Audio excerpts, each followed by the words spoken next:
Esa semana Londres se sentía más silenciosa de lo habitual. Las calles quedaban vacías incluso antes del toque de campana, y los cocheros comenzaron a rechazar entregas nocturnas. Decían que había alguien o algo esperando en los Enionos y cruces. Uno de los últimos cocheros que aún trabajaban de noche vino a verme. Estaba pálido, exhausto, temblando como si hubiera visto a la misma muerte. Me dijo que todas las noches de la última semana una mujer aparecía en el camino, siempre delante, siempre inmóvil, como si supiera exactamente por dónde iba a pasar. Vestido empapado, cabello pegado al rostro y ojos vacíos. Nunca camina, detective, me dijo, pero cada vez está más cerca. 3 días después, desapareció. Ahora con mi propia carreta repito el mismo recorrido que él solía hacer. Calle tras calle, cruce tras cruce, y entonces la veo, está allí, de pie en medio del camino, inmóvil, empapada, y por primera vez, no está delante, está detrás. El reflejo de la medianoche. Memorias del detective Almanaque. Londres, 17 de noviembre de 1887. Hay noches en Londres donde la niebla no es mero fenómeno atmosférico, sino un velo que separa nuestro mundo de lo incomprensible. Esta verdad la aprendí durante el invierno de 1887, en un caso que nunca registré en mis informes oficiales. Hasta hoy, estas páginas amarillentas de mi diario personal son el único testimonio de aquellos eventos que la razón no puede explicar.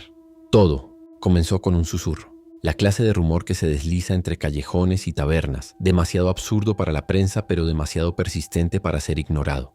7 cocheros habían desaparecido en el último mes, todos tras recorrer la misma ruta nocturna por Whitechapel. El inspector Blackwood de Scotland Yard lo atribuyó a deserciones o accidentes sin investigar. Asuntos de poca monta, según sus palabras. Pero yo, Almanaque, conocía bien esa ruta.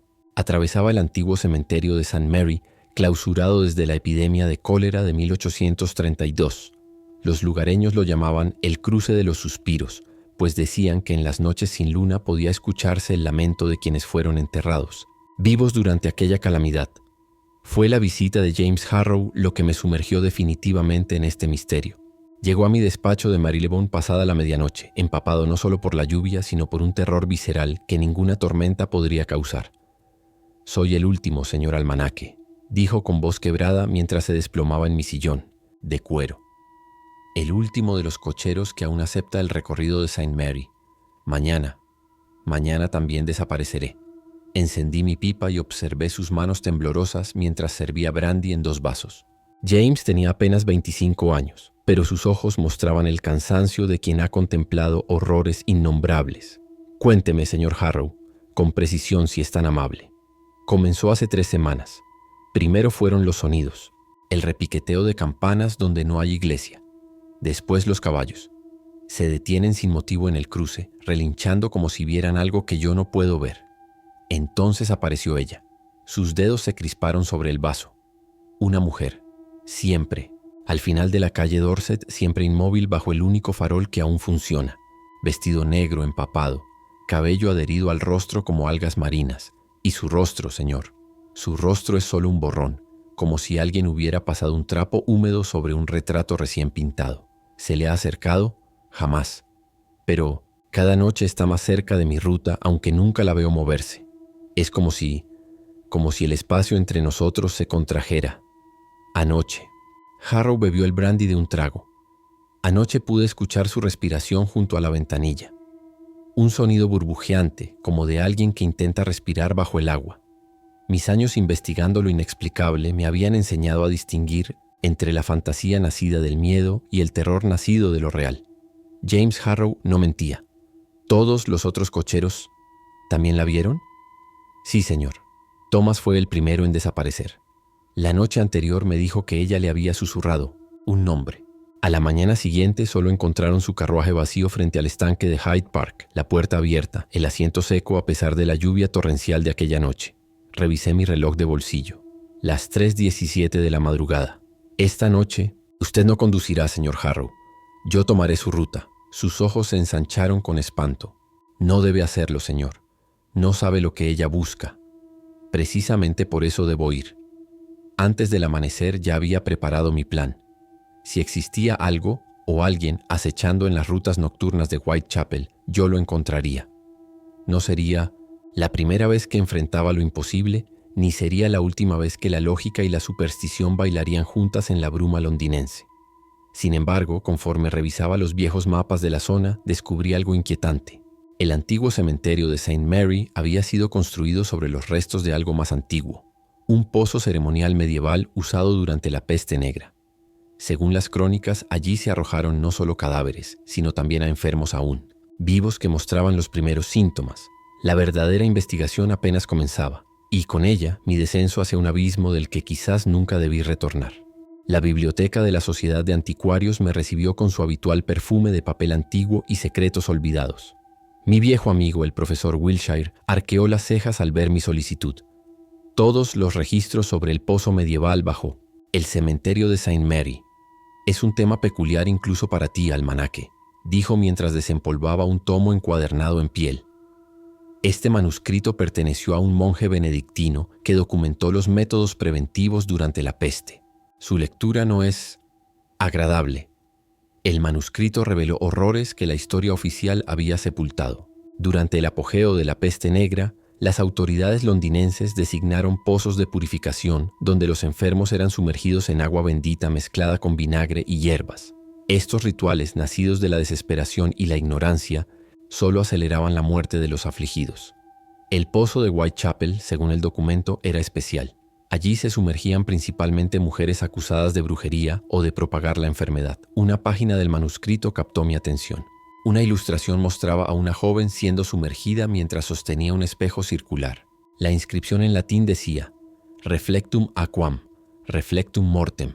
El agua refleja, la muerte refleja. Aquella tarde visité el registro civil buscando información sobre los cocheros desaparecidos. 7 hombres, todos entre 25 y 40 años. Todos sin conexión aparente excepto su ruta nocturna. Sin embargo, un detalle me intrigó. Todos ellos residían en edificios construidos después del gran incendio de 1666, todos sobre antiguas casas que pertenecieron a jueces o alguaciles del siglo XIV. Al anochecer, me encontré con una anciana que vendía flores cerca del cruce de los suspiros. Sus ojos, nublados por cataratas, parecían ver más allá de lo visible. «Usted busca a la dama del espejo», afirmó sin que yo mencionara nada.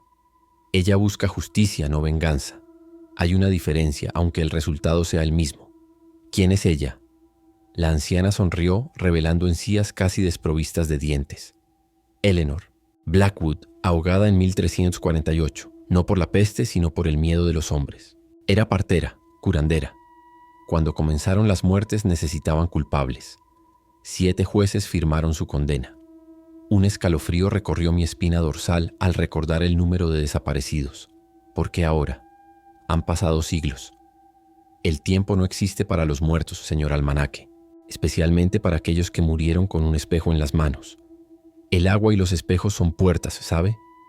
Y algunas puertas se abren cuando Londres llora durante 7 días sin cesar. Efectivamente, llevábamos una semana de lluvias ininterrumpidas, las más intensas en 50 años. Esa noche tomé prestado el carruaje de Harrow y recorrí la ruta fatídica. La niebla se arremolinaba como serpientes de humo bajo los cascos de los caballos. El silencio era absoluto. Ni siquiera se escuchaba el habitual murmullo de la ciudad dormida. Y entonces la vi, exactamente como Harrow la había descrito. Inmóvil. Bajo un farol, su figura parecía absorber la luz en lugar de reflejarla. Su vestido negro se confundía con la noche, pero brillaba como si estuviera perpetuamente mojado. Su rostro, un borrón indistinguible excepto por 2 puntos brillantes, donde deberían estar los ojos. Detuve el carruaje. Mi instinto me gritaba que huyera, pero mi curiosidad, mi maldición perpetua, fue más fuerte. Descendí lentamente, sintiendo el aire cada vez más denso, como si estuviera caminando bajo el agua. Eleanor Blackwood, pronuncié su nombre, con voz firme. La figura no se movió, pero la niebla a su alrededor se agitó, formando patrones similares a manos que se extendían hacia mí. Sé por qué has vuelto. Buscas a los descendientes de quienes te condenaron. Un sonido surgió de ella. No una voz humana, sino el burbujeo de agua agitada, formando palabras apenas comprensibles. Reflectum justitiam. Entonces noté algo que heló mi sangre. A sus pies había un pequeño espejo circular, idéntico al de mi test, la ilustración medieval. Y en ese espejo no se reflejaba el cielo nocturno, sino agua turbia en la que flotaban rostros contorsionados en agonía. Regresé a mi despacho y pasé la noche investigando los apellidos de los jueces medievales. Para mi asombro, 5 de ellos coincidían con los apellidos de los cocheros desaparecidos, aunque distorsionados por el tiempo. Harrington, ahora Harrow; Blackwood, sin cambios; Morton, ahora Morten; Wesley, ahora West; y Kavanagh, ahora Cintas Kavanagh. Los días siguientes fueron una vorágine de descubrimientos. Visité el Museo Británico, donde un experto en genealogía confirmó mis sospechas. Los cocheros desaparecidos eran descendientes directos de los jueces que condenaron a Eleanor. La coincidencia era imposible, la conexión innegable. El quintos día de mi investigación recibí un paquete anónimo. Contenía un pequeño espejo de bronce, antiguo y corroído, con una inscripción en el reverso: Septem vitae pro una vita. 7 vidas por una vida. Esa misma tarde, mientras examinaba mapas antiguos superpuestos sobre los modernos, descubrí algo escalofriante. La ruta que seguían los cocheros formaba un heptágono perfecto alrededor del antiguo pozo, un símbolo de contención medieval, diseñado para mantener atrapados a los espíritus malignos. Ya no cabía duda, los cocheros no eran víctimas aleatorias. Eran sacrificios predestinados en un ritual que se había puesto en marcha siglos atrás. Esa noche, la lluvia amainó por primera vez en 7 días. Las calles de Londres quedaron envueltas en un silencio expectante, como si la ciudad contuviera el aliento. Sabía que era mi última oportunidad para enfrentar a Eleanor antes de que reclamara a su 7ª víctima. James Harrow, el último descendiente. Mientras preparaba mi carruaje, noté un detalle perturbador. Pequeños charcos se formaban a mi alrededor, aunque bajo techo. El agua parecía surgir de la nada, como si la frontera entre nuestro mundo y el de Eleanor se estuviera disolviendo. Mi plan era arriesgado, quizás suicida. Pero cuando se ha mirado a los ojos de lo imposible tantas veces como yo, la línea entre la valentía y la locura se desdibuja completamente. Tomé el espejo de bronce, un antiguo texto de contrahechizos que había adquirido en el Cairo años atrás, y emprendí el camino hacia el cruce de los suspiros, donde sabía que Eleanor estaría esperando. Lo que no sabía entonces es que ella no era la única que esperaba. Algo más antiguo, más hambriento, había estado utilizando su sed de justicia para sus propios fines. Algo que habitaba en el espacio, entre los reflejos, en el reverso de todas las superficies que devuelven nuestra imagen. Y esa noche yo le entregaría involuntariamente la llave para entrar en nuestro mundo. El carruaje avanzaba por calles desiertas. La niebla se había tornado espesa, casi sólida, obligándome a reducir la velocidad a un paso somnoliento. Los cascos de los caballos contra el empedrado mojado producían un eco antinatural, como si estuviéramos transitando por el interior de una catedral sumergida. Al aproximarme al cruce de los suspiros, un fenómeno inexplicable comenzó a manifestarse. Los charcos en el camino no reflejaban el cielo nocturno ni los faroles, sino escenas fragmentadas. Rostros ahogados, manos extendidas en súplica, burbujas escapando de bocas silenciosas. Era como si la superficie de Londres se hubiera convertido en una ventana hacia un mundo subacuático de pesadilla. Eleanor me esperaba tal como había previsto, pero algo había cambiado en ella. Su figura parecía más definida, casi sólida. Su rostro, aunque aún borroso, mostraba ahora rasgos reconocibles: ojos hundidos, pómulos pronunciados, labios azulados. El proceso de materialización estaba casi completo. Descendí del carruaje empuñando el espejo de bronce. Los caballos relincharon y retrocedieron, negándose a acercarse más. «He descubierto tu propósito, Eleanor», dije avanzando hacia ella. «Buscas justicia por tu muerte injusta, pero esto debe terminar». Su voz surgió como agua hirviente. «No conoces la verdadera injusticia, investigador de lo oculto. No sabes lo que es ahogar mientras 7 hombres observan tu agonía como si fuera un espectáculo. ¿Por qué los cocheros? Porque ahora, porque solo ahora se alinearon las condiciones. 7 días de lluvia, 7 descendientes recorriendo el sello de contención, debilitándolo noche tras noche sin saberlo. Y tú, el 8º elemento, el testigo voluntario». Un escalofrío recorrió mi espina dorsal al comprender la verdad. No era un investigador, era una pieza más en el tablero. «¿Qué pretendes exactamente, Eleanor?» Su risa burbujeante heló mi sangre. «No soy Eleanor. Eleanor murió hace siglos. Soy lo que nació de su odio y del agua que llenó sus pulmones, lo que habita en el espacio entre los reflejos. Y esta noche, con tu ayuda, El último sello será roto.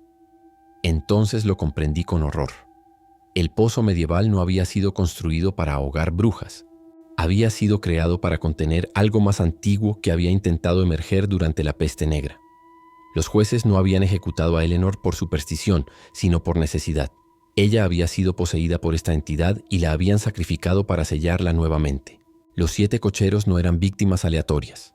Eran 7 llaves genéticas, descendientes de los jueces que realizaron el ritual original. Y yo estaba a punto de entregar la 8ª llave, el testigo instruido, aquel que comprende lo que ve. En ese momento todos los charcos alrededor del cruce comenzaron a burbujear, como si algo intentara emerger desde abajo. El espejo en mis manos vibró con tal intensidad que casi lo dejé caer. Su superficie ya no reflejaba nada, sino que mostraba una oscuridad infinita donde se agitaban formas imposibles. No permitiré que uses mi presencia para completar el ritual, exclamé alejándome. Ya es demasiado tarde, almanaque, respondió la criatura con la voz de Eleanor, pero ahora distorsionada por otras voces superpuestas. 6 llaves ya han sido giradas. Solo falta un testigo y un recipiente. Con horror vi cómo James Harrow emergía de las sombras detrás de mí. Su rostro estaba pálido, sus ojos completamente negros. «Perdóneme, señor almanaque», susurró con voz quebrada.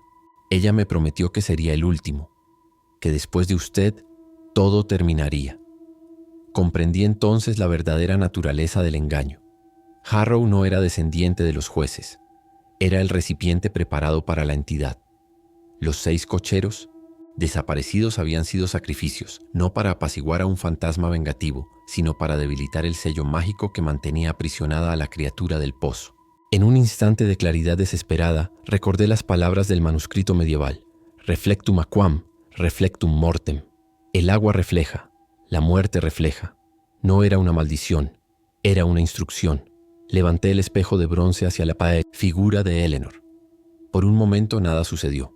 Luego la superficie metálica comenzó a absorber la niebla circundante como si fuera un vórtice hambriento.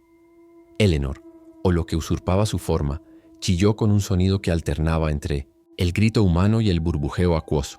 «Regresa al reflejo», grité, recordando las palabras del contrahechizo egipcio. «Speculum captat aqua liberat». El espejo captura, el agua libera. La figura de Eleanor comenzó a distorsionarse, estirándose como si fuera succionada hacia el espejo. La niebla se arremolinaba violentamente a nuestro alrededor y los charcos en el suelo comenzaron a hervir. Fue entonces cuando Harrow me atacó por la espalda.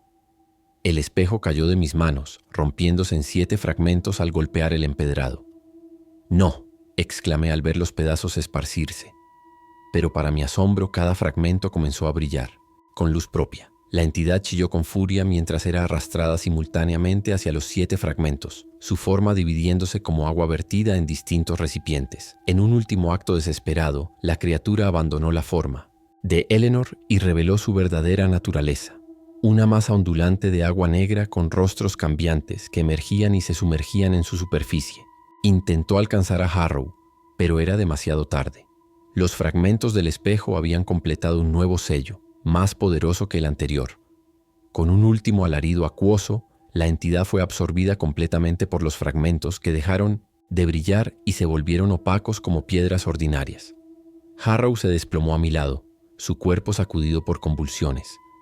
De su boca, ojos y oídos brotaba agua negra que se evaporaba al tocar el suelo. Cuando finalmente se detuvo, sus ojos habían recuperado su color natural. «¿Está terminado?», preguntó con voz débil. «Por ahora», respondí, recogiendo cuidadosamente los fragmentos del espejo. «Pero debemos asegurarnos de que estos fragmentos nunca vuelvan a reunirse». En los días siguientes envié cada fragmento a distintos rincones del mundo con instrucciones específicas para su custodia.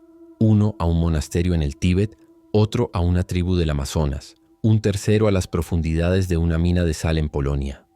Lugares donde el agua y los reflejos son escasos o estrictamente controlados. El 7º fragmento lo conservé conmigo, no por arrogancia, sino por responsabilidad. Alguien debía recordar la verdad. Alguien debía vigilar por si los sellos comenzaban a debilitarse nuevamente. Un mes después, mientras investigaba los archivos históricos de la parroquia de St. Mary, encontré un detalle perturbador que había pasado por alto. Eleanor Blackwood no solo había sido partera, sino también constructora de espejos. Su Familia había fabricado espejos venecianos durante generaciones, instrumentos que según las creencias medievales no solo reflejaban el mundo físico, sino también el espiritual. Más inquietante aún fue descubrir que el apellido original de Eleanor no era Blackwood, sino Almanaque, una antepasada lejana cuyo nombre había adoptado yo mismo años atrás al comenzar mi carrera como investigador de lo inexplicable, sin conocer esta conexión ancestral. ¿Coincidencia? En mi profesión hace tiempo que dejé de creer en las coincidencias. A veces, en noches de lluvia intensa, el fragmento que conservo parece pulsar con una luz tenue, como un corazón sumergido, que aún late. Y en ocasiones, al observar mi reflejo en charcos o espejos, tengo la inquietante sensación de que alguien más me devuelve la mirada desde el otro lado. Alguien que espera, alguien que sabe que los sellos, eventualmente, siempre se debilitan. Y así fue como resolví uno de los casos más extraños de mi vida. Uno que nunca debió haber sido abierto, pues al investigar ciertos misterios, no somos nosotros quienes encontramos respuestas, sino las respuestas quienes nos encuentran a nosotros. Y hay conocimientos que una vez adquiridos te convierten, en parte del misterio mismo, en guardián de secretos que jamás debieron ser desvelados.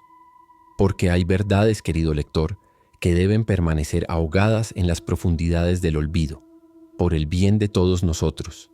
Detective Almanaque, Londres, diciembre de 1887.